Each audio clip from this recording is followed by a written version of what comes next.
Bonjour, et bien dans cette vidéo sur la série Les intelligences multiples, nous allons parler de l'intelligence du son. Et d'ailleurs, pour vous parler de ces intelligences multiples, je me trouve aujourd'hui dans la chambre de mon enfance qui me permet, parce que ce qu'on doit faire, c'est chercher là où on était doué enfant, et je peux vous montrer un de mes dessins que j'ai fait enfant à l'école maternelle, voilà.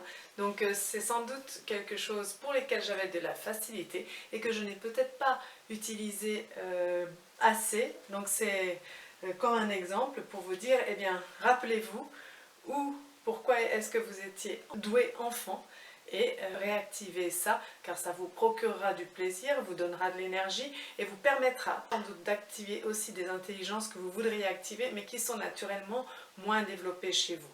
Et ça, pour vous, mais aussi pour les enfants et pour les gens qui vous entourent. Ça peut être aussi vos collègues, vos amis, votre conjoint. Faire remarquer à la personne, oui, tu es doué pour ça.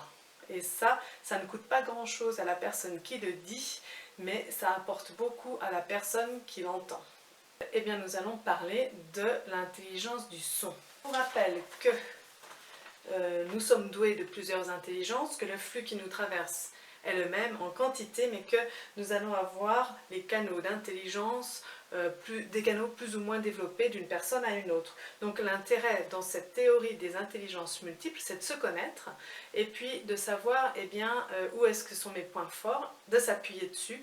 Et si nous devons développer une intelligence qui n'est peut-être pas naturellement développée chez nous, de s'appuyer sur nos intelligences fortes pour l'activer, notamment chez les enfants pour l'intelligence logico-mathématique, puisque c'est celle qui est toujours aujourd'hui la plus évaluée à l'école. Alors, qu'est-ce que c'est cette intelligence du son?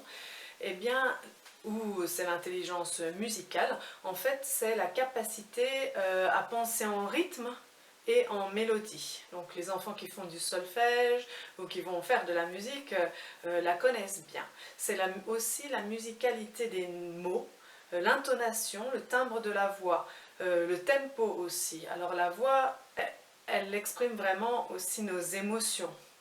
La musique de la voix est très importante, les rythmes aussi dans les langues, j'en parlais lors de l'intelligence linguistique, ces deux intelligences peut-être un petit peu se regroupent. Il y a la musicalité de la voix, nos émotions, les représentations mentales que l'on peut se faire en écoutant la voix. On peut se représenter avec la musique. La musique, elle, va nous procurer des émotions et on va avoir des représentations mentales. On va vouloir peut-être voir des textures, des couleurs et des gestes. Donc cette fois-ci, c'est vraiment par le son, en parallèle à l'intelligence visuelle et spatiale. Là, c'est vraiment par le son. Ce que l'on entend va nous provoquer des émotions, des représentations mentales. C'est une intelligence, en fait c'est notre première intelligence développée parce que c'est celle qui nous permet sans doute de repérer un prédateur.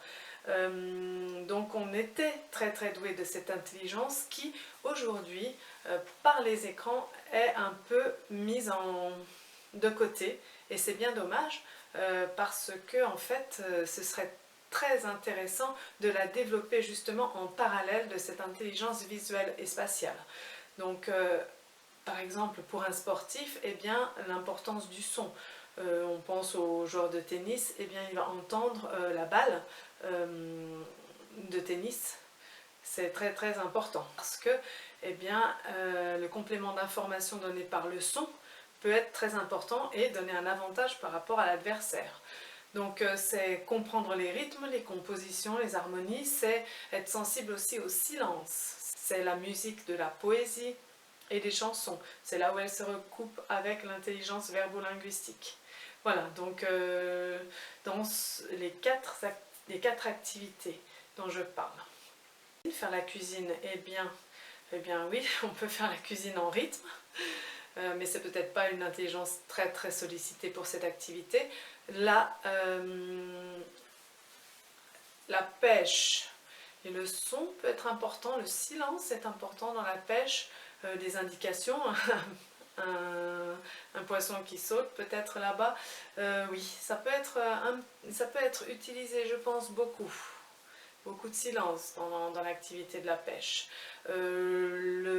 L'activité de faire du sport collectif, de football, eh bien oui, on entend les personnes qui sont derrière soi. Là, je pense que ça va être beaucoup sollicité. Très important, parce que ne pas se cantonner à ce que l'on voit, mais aussi compléter avec l'intelligence du son. Je pense que ça se fait. C'est très important, effectivement. Et bien sûr, quand on pratique un instrument, l'intelligence du son est primordiale, effectivement, pour jouer avec les autres, aussi pour la musicalité lorsque l'on joue soi-même, seul.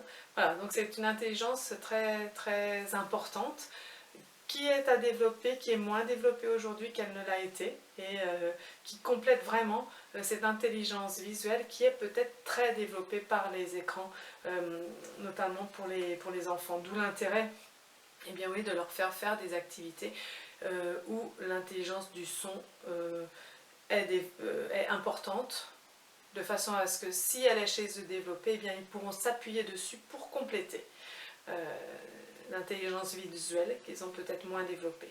Et je vous rappelle que toutes ces recherches sur les intelligences multiples est basée beaucoup sur un petit livre qui m'a appelé dans la librairie. Je ne connaissais pas ce coach, Christophe Bourgois Costantini, mais je l'ai beaucoup lu et je m'appuie beaucoup sur les exemples qu'il donne. Il a fait des interviews de plusieurs personnalités qui ont connu le succès et qui, pour connaître le succès, ont activé justement plusieurs intelligences en eux, en pleine conscience, hein, ils en sont bien conscients. Donc le titre, vous êtes 10 fois plus intelligent que vous ne l'imaginez. Voilà, c'est un livre que je recommande en livre de poche, hein, très facile à trouver. Voilà. Et bien sûr, ce sont les intelligences multiples découvertes par Howard Gardner, un Américain de l'université de Harvard, dans les années 80. Il a écrit un livre en 83 sur les intelligences multiples, c'est la traduction française.